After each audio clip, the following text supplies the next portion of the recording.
Hey guys, welcome back to the channel. In today's video, I'll be showing you how to apply for a Bolt food courier in just a few simple steps. So let's dive in.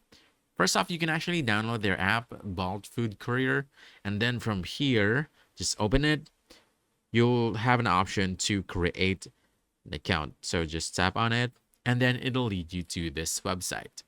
Now, simply choose your country, and on the next page, it'll ask for your phone number and city. So simply fill in the details. Once done, just simply choose sign up as a courier. Now, in the following pages, they will ask you for your personal information, like your first name, last name, date of birth, and it'll ask for your any IDs or any proof of verification.